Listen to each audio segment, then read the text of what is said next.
Hello. Come on in the room. I'm so excited. It's Sunday. So, hello to all of my Facebook saints, my YouTube saints, and my Sunday school dropouts. I hope you have had a wonderful and fabulous weekend, and I can't wait to talk to you. So, come on in the room. If this is your first time joining us, thank you. We love having new people to the family. Make sure to tell us that you are new so that we can show you some love and let us know where you're from, where you're tuning in from. Also, if you're catching us on a replay, hey, you finally made it. But whatever you do, just enjoy yourself. Make sure to follow and subscribe to my page and share the video if you have a good time today. So y'all come on in. Now, you know it takes a minute for everybody to get in here. So I'm going to adjust this camera just a little bit. Oh, I see you, Mr. Keith from Orangeburg, South Carolina. How are you doing? I hope everything is going well for you. Hello, QQ. And thank you so much, Margaret Ann. Thank you so much. Let's see here. Hi, Tammy from Iowa. Well, listen, guys, as everybody's coming into the room, I need to get some things out of the way before we start and really get into anything. Number one, no, I am not in the witness protection program. Okay. I know. You never know who you're going to see when you jump on a live with me. Okay. So the first thing I want you to know is I did not witness a crime and I'm not, having to testify and they put me in a secret identity. I'm not in the witness protection program. That's number one. Number two, no, I am not auditioning for the Lion King, although that is a very good guess. I understand. Okay. Hi, Colleen. Where are you from, Colleen? Let's see here. Cedar Lake, Indiana. What? Who? Wait a minute. You are watching me from the ER. Adrian, why are you in the ER? You have to tell us. Please tell me why you're in the ER. Well, listen, I am not auditioning for the Lion King, even though, I would be very good at Simba right now. So let me tell you what has happened, and then we'll get into tonight's show. We're going to have a little bit of a cultural conversation. I'm getting ready to go on a trip with my daughter and the rest of my family. We are going to the beach, okay? And you guys know, you never know who you're going to see. I switch my hair up all the time. But this is called a protective style because we're going to get wet, we'll get in the water, and I may or may not feel like doing my hair. And so we had to find something to put my hair in so that I didn't have to fool with it. And that's what this is. What I will tell you is I learned a very valuable lesson. Adrian, your message is still up there because I'm waiting to see why you are in there. Hi, my AJ. I hope all is well. And hello, Denise from Nolensville, Tennessee. Well, listen, let me just tell you, this is the cultural part. This is weave, okay? You can just go in the store, buy it, and you can attach it to your hair. But I learned a very valuable lesson. You know how, ladies, when you go shopping, you learn everything on a rack just because it's in your size doesn't mean it's for you. You have to try it on and see if it fits. Well, I just learned something today. Every weave is not for you. It was on sale. What can I say? But just because it was on sale doesn't mean I should have purchased it. Of course, my mom, who's going with me, because we're going to Florida, she wants you all to know that this hair is going to be shark bait when we get in the water. So get ready. Let's see here. But again, you just never know who you're going to see. So I promise I'm not auditioning for the Lion King, even though I do feel like I should say, do not forget who you are, Simba. I do. But get ready because next time you see me, it'll be something different. You guys should know that. Well, if this is your first time joining, thank you so much for jumping on live with us. Want to just get the elephant in the room out of the way. But the very first thing that I want to do is make sure that we jump right on in and talk about the Bless Your Heart of today because, y'all, it is a doozy. Okay, Adrian, let's see here. I'm having extreme pain in my stomach lately, waiting to have a CAT scan. So I might have to go, but I'll jump back on when I'm done. Please. Now, Adrian, first of all, I want you to know we are all praying for you. Okay. I'm not claiming anything negative. Everything is going to be just fine. As a matter of fact, all you have is some gas. That is what we're claiming right now, Adrian. Nothing more than that. We're just going to get you some Tums or some Rolaids and you are going to be just fine. Okay. But don't you take this phone in that CAT scan. But I'm so glad that you are with us and you're here to enjoy and get a laugh despite the pain that you're in. So I truly, truly do hope that you feel better soon. It's just gas. That's all it is. Now, let's talk a little bit about the Bless Your Heart for tonight. You guys, the Bless Your Heart for tonight is such a doozy. And for those that don't know, when you're in the South, bless your heart pretty much is an insult. It's a very nice way of insulting someone. You say it when someone has on an outfit that you don't agree with, bless your heart. Or when someone is singing and they hit every note but the right one, bless your heart. So here's our Bless Your Heart for tonight. This actually took place in, let's see here, West Valley City, Utah. Okay. West Valley City, Utah. Hello, Wendy from New Mexico.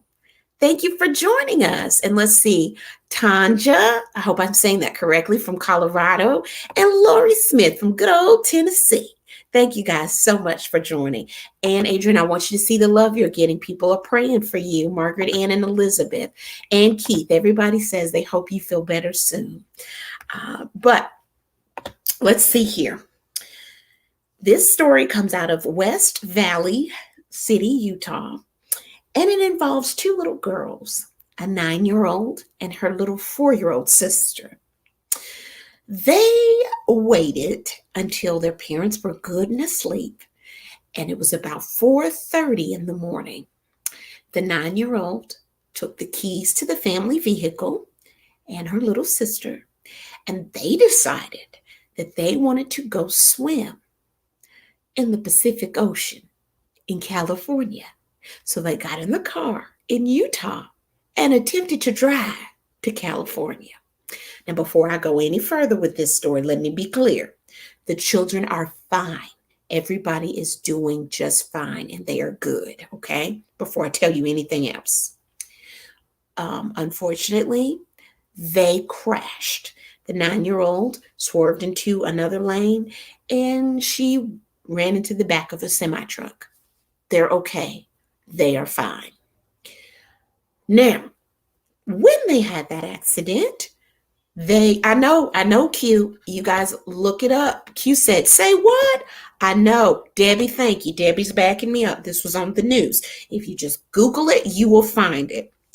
When the police pulled them over, or you got on the scene, that is when they called their parents. Okay. Miss Betty said, I would have beat their butts. They called the parents who were still asleep to inform them that there was a crash and their girls had taken the car.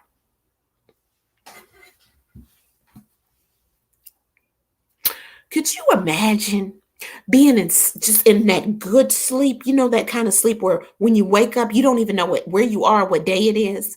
And then the phone rings, you're awakened by the phone, and the person on the other line is telling you that your 9-year-old and your 4-year-old were just in a crash when you think they're in 2 rooms down. So we've got a lot of potentials here. Who gets the bless your heart? Barb? Yes. Miss Barb says this was all over the news. Who gets the bless your heart award? Okay. Let me tell you this too. When the police talked to the parents, they found out that the children, they hadn't even talked about it. It's not even like they were planning a trip or had discussed with them California. These two, Pinky and the Brain, just got together and decided they were going to go on over there to California all on their own. Okay. Isn't that interesting? How you a child, you can think to go to California, but I can't get you to go in your room and clean it. Isn't it odd how that works? Now, the blessing in this is that nobody was hurt. No one was hurt. Okay. However, let's discuss who gets the Bless Your Heart Award in this situation. Is it A, the children, for just, this is why you got to quit telling your children they can be anything they want to be, because then they haul off and want to be driving to California. Just teasing. But Trina says, Trina says, no comment because I would go to jail. Right. I know.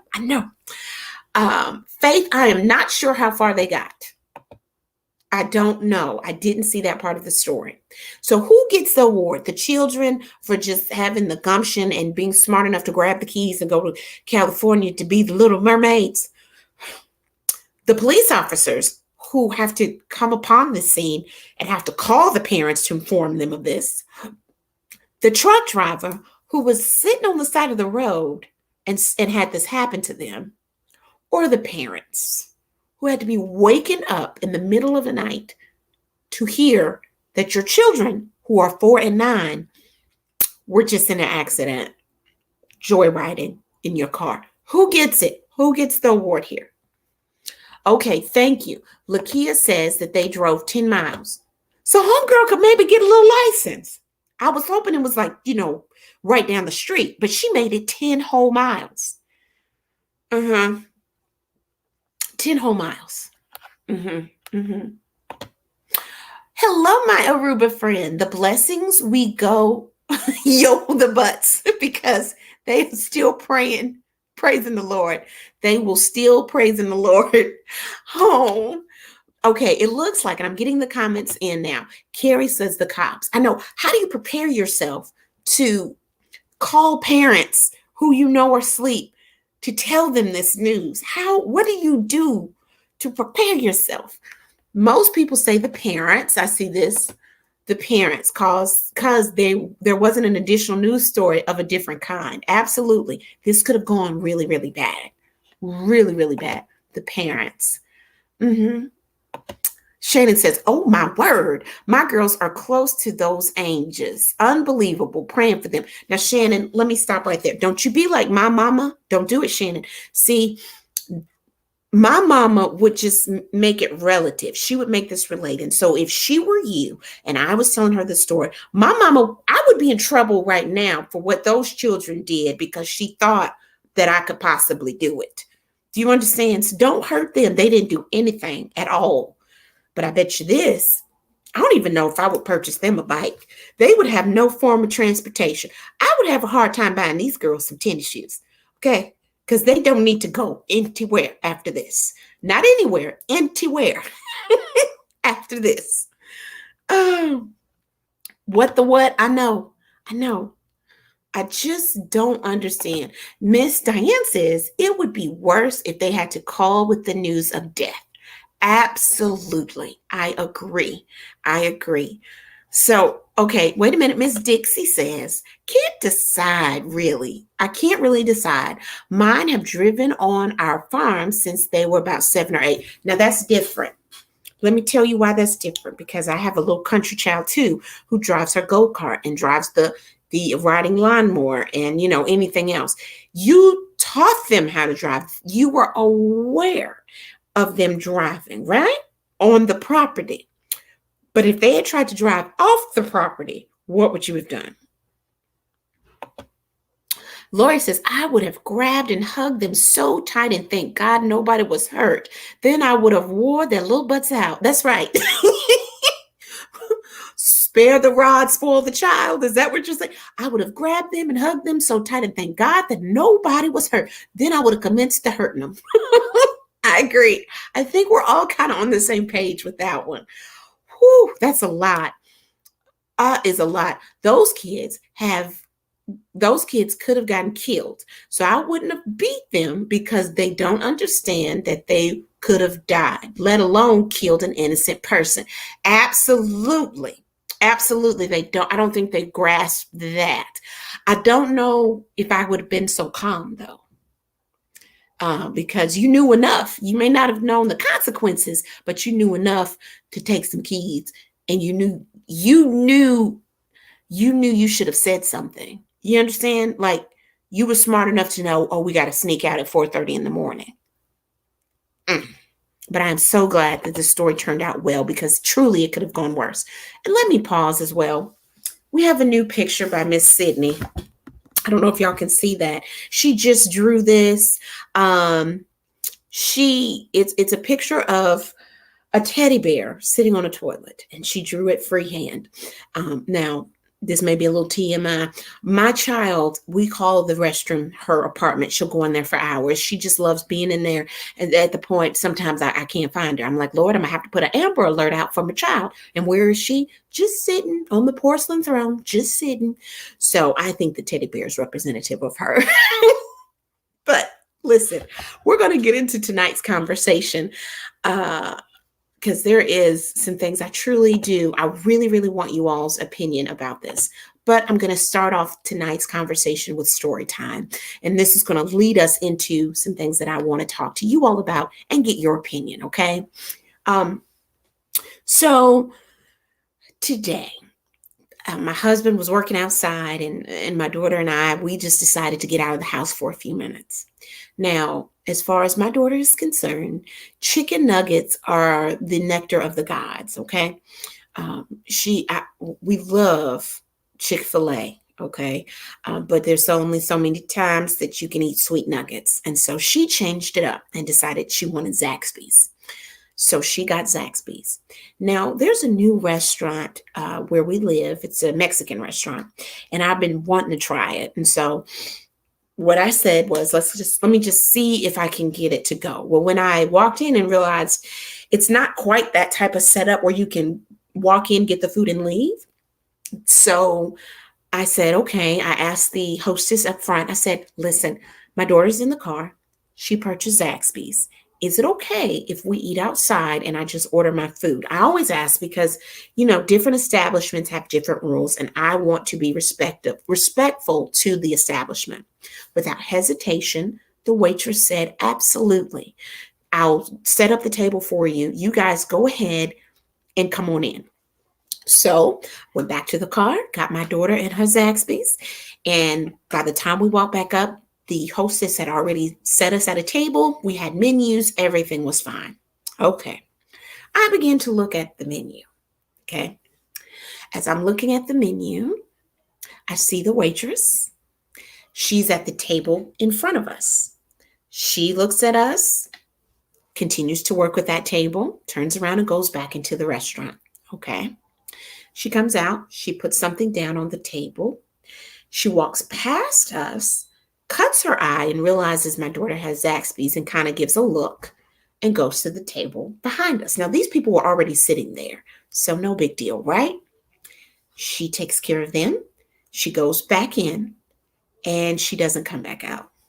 When she does come back out, she's putting food on one table. She has chips and salsa in her hand. She puts it on the table behind us.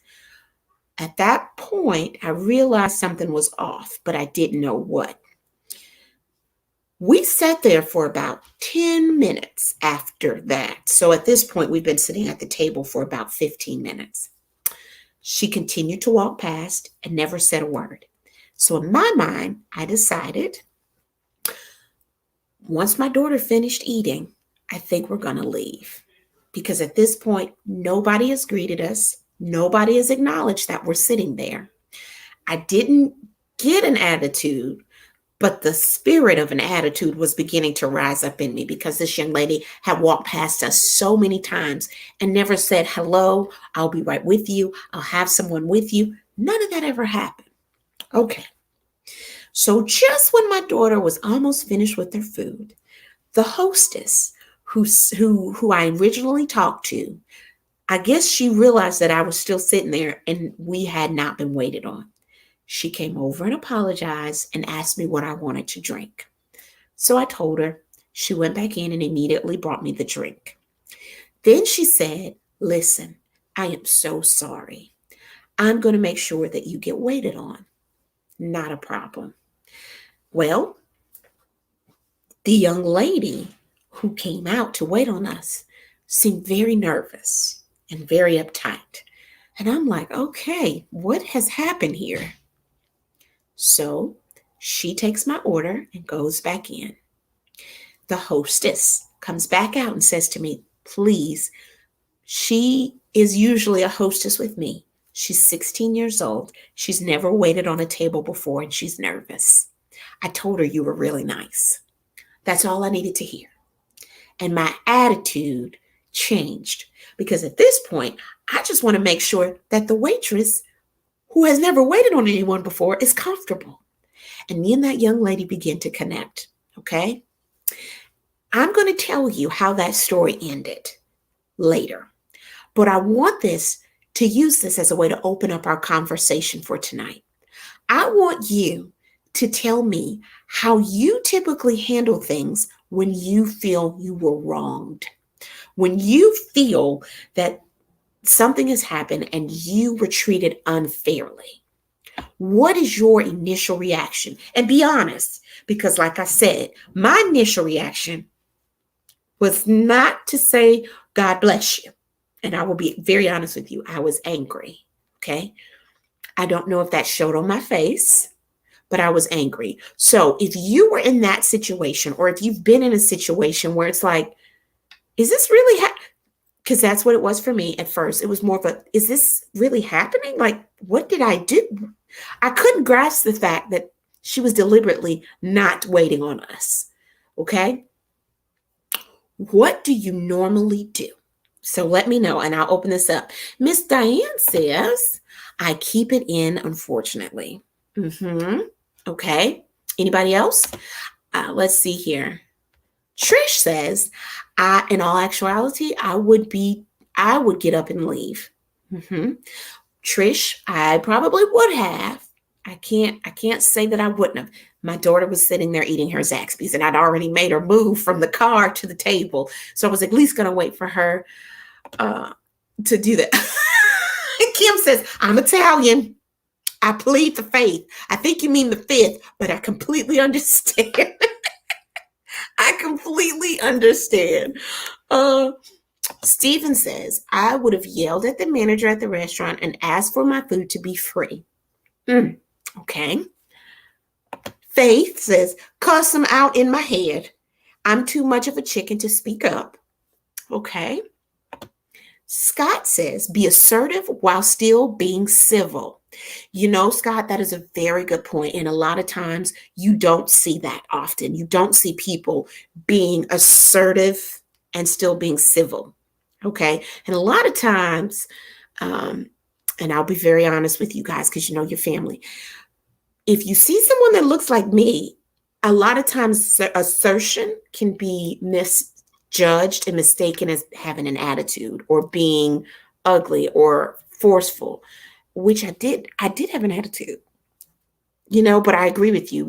People do need to be assertive and civil. A lot of people don't understand what being civil truly means. Fine line, but the assertion part is most important.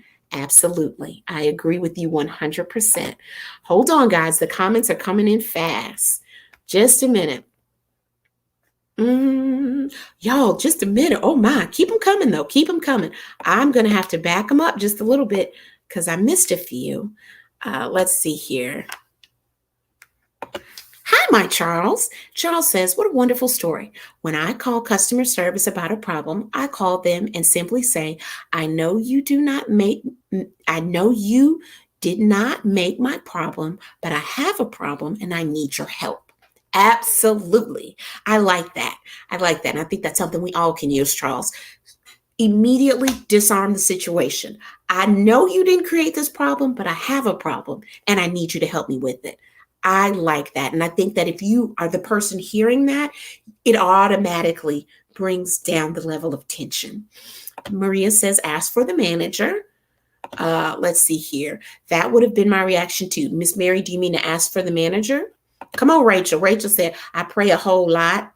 Jesus comes out of me.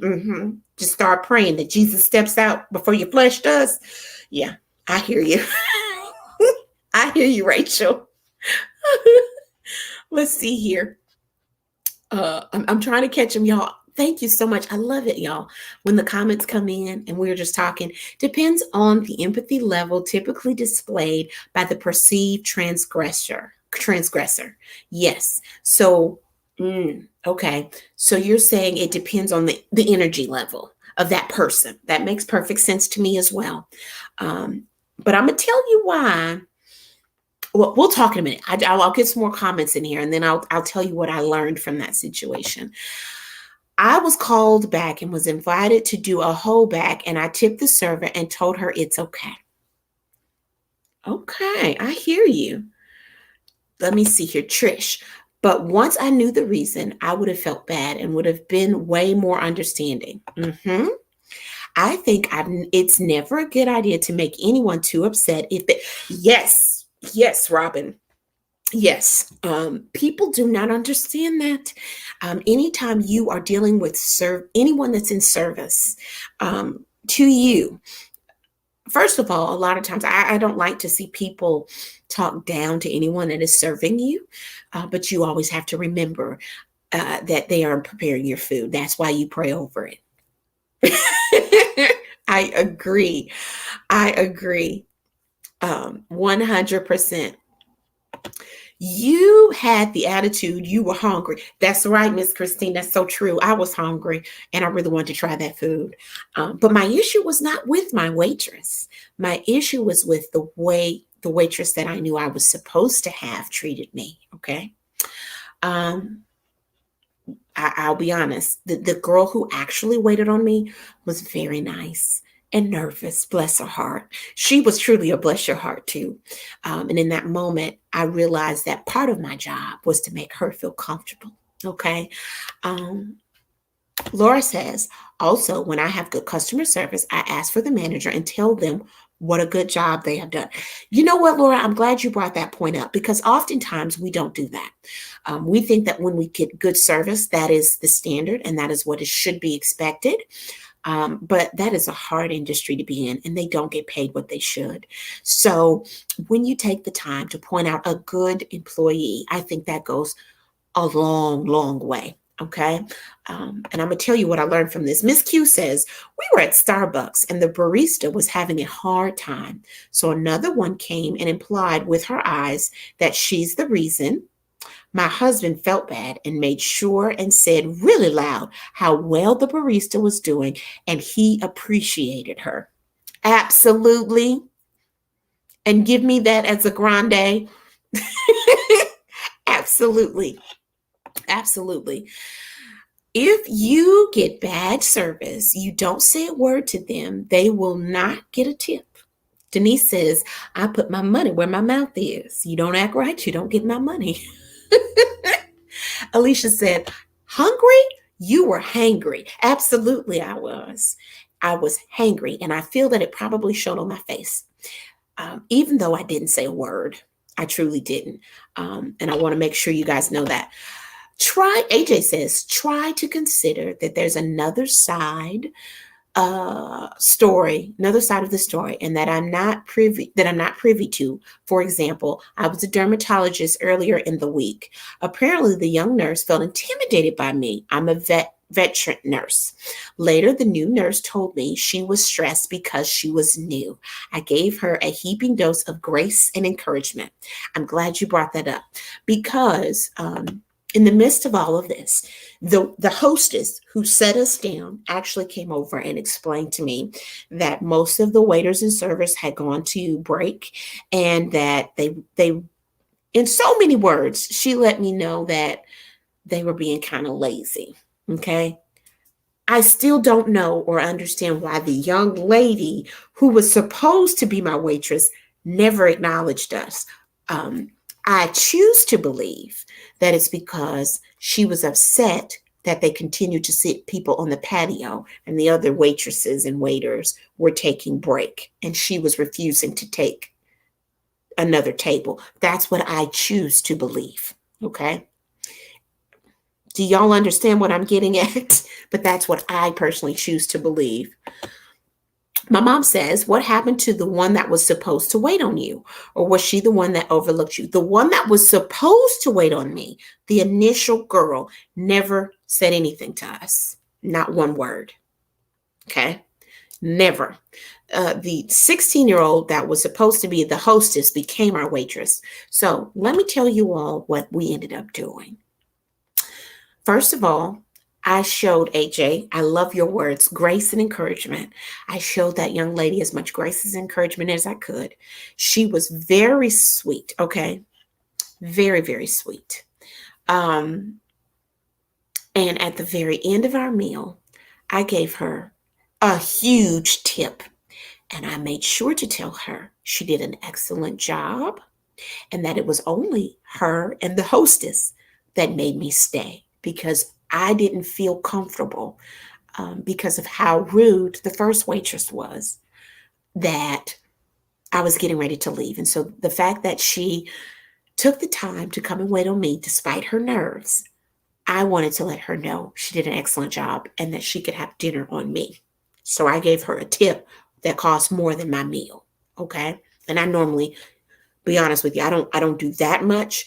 But she stood there and she said, I'm about to cry. And I said, don't cry. Just continue to get your shine on. Which brings me to the lessons that I learned today. Number one, assuming that the waitress who was supposed to wait on me was having a bad day, assuming she was upset that she was going to have to take on another table, because that's what I choose to believe, I would say this. This is the first lesson I learned. Anytime you're dealing with, it's a customer service lesson because I used to work in that. However, it's a life lesson too. You never know what someone else is going through. Okay. And so even though you've had to do the same thing all day, take this to your job. If you may have to answer the same questions over and over and over again. Okay. You get the same questions. You have to do the same thing and it becomes mundane. Okay. However, it's that person's first time receiving the answer or receiving the service from you. So take that and apply it to your life so that you don't find yourself in situations where someone may think you're being rude towards them. And it may not have anything to do with you at all. Always know with every encounter, you never know what that other person's going through. And so you want to treat them with as much love and respect and grace, regardless to what you're going through. That's the first thing. The second thing I learned is, and then I'll tell y'all about the food. The second thing I learned was, I always tell you guys to get your shine on, get your shine on, get your shine on. How little of me not to shine in that moment. See, those are the difficult times when you have to shine. My first instinct was to have attitude and leave. But had I not just given it a moment, taken a deep breath, I never would have been able to shine and see Emily, the young lady who waited on me, to see her shine. Okay? So just take a breath and be mindful when you say get your shine on. Sometimes that means you have to shine in some difficult situations. Okay? What was the other thing I learned? Oh, the other thing I learned was, I had to write this one down, the importance of stepping out of your comfort zone. Emily could have very well have said, I can't wait on them. I'm not ready. I don't know what to do. But if she hadn't stepped out of her comfort zone, I would never have been given the opportunity to bless her with a little change. Okay? It wasn't much. Lord knows I don't have much to give. But sometimes when we step out of our comfort zone and do things, even when we're scared, it's for our benefit. It works out for us. And so because she did that, she was able to get her shine on and be rewarded for it right quick, because I was on my way out the door. I will not lie to you. And I can't remember who said this, but someone said about, matching the empathy level. Sometimes, and this is a hard one, sometimes it is difficult to not match the energy that is thrown your way. Because my initial reaction was to say something to that young lady, or at least make sure my face did, because y'all know, my face. And I got the Lion King hair in too. Oh, come on. I can play Simba. You can be Scar. We can see where this goes. I was ready. Come on. You want to make this Pride Rock? Let's have at it. But I didn't. And sometimes you can make a situation worse when you do, not the empathy, but if you match their energy. You don't have to do that. You don't have to do that. First, you're not getting your shine on when you do it. And secondly, you got to watch you never know who's watching you. Okay. My daughter was sitting right there. And I want her to know that you don't have to handle every situation like it's Pride Rock. I hope that makes sense. Does that make sense? Because I was going to be a mighty king today. Now, as far as the food, the black beans, excellent. That the chicken that was in my street tacos, I hate to say this, but that waitress, I was hoping that the reason why the chicken tasted so bland was because they sent the other waitress to the store to get some seasoning because there was none in that chicken. But the black beans were excellent, excellent. So I know that was a lot tonight. I know. Sorry. Hey, my Joey, how are you? Sounds like the first waitress went out of their way to embarrass themselves. Well, I wish you the best. I don't know if I'll go back. Not because of I needed the food to be that chicken to have a little bit more seasoning on it to justify me going back because of that experience. But my husband hasn't been, so I may go back with him. You know, first impressions are everything. However, you also have to extend grace. And so I'll make sure that I go. When I do choose to go back, it will be after Bible study or after morning worship when I'm full of Jesus, when the shine is super strong. So regardless of what happens, I'll be and I won't have the good hair on. Nordia says, thank you for this. Stepping out of the comfort zone. I recently shared with some friends, vision is like fire and you have to let it go. Your statement resonates with me because of a career shift decision I need to make. Bless you. Well, Nordia, you do what you need to do, ma'am, and we're right here to support you. Well, listen here, guys. I hope you enjoyed tonight. I just wanted to do something a little different and share that with you guys. And I love the fact that in the comments, you guys always share with each other. So if you didn't catch all the comments, make sure you go back because I love you guys. And the blessing is in the comments. It truly is because you support each other, you pray for each other, and you give nuggets of wisdom that are wonderful. Kelly says, bring your own seasonings and shine. You gonna bring your seasonings and come shine with me? That's fine. Yes, Faith. Yes. Listen, before I go, I would be remiss if I did not say this, okay? Make sure that you do go to my website, and I think I can put it up. I think I saved it. Okay, because I'm going to send out my first newsletter very soon. Also, the first episode of Get Your Shine On is almost ready. We're just putting a few more finishing touches on that, and I can't wait to share it with you. So make sure you go there. You can shop. I'm selling candles and my tea, and we'll definitely talk about both of those items very soon. But you're more than welcome to go ahead and purchase. Starting Wednesday, hopefully, I will have the candles here so we can start talking about those. And you can purchase one of my teas as well. And if you want to book me, I have some dates that are available coming up towards the end of this year. So if you have an event going on, I'm doing them in person now and as well as virtually. So whichever way works for you. Of course, I would love to come and see you. So make sure you do that. My prayer for everybody tonight is that you get out of your comfort zone, that you breathe before you react so that you can shine. Kelly, let me go back, Kelly.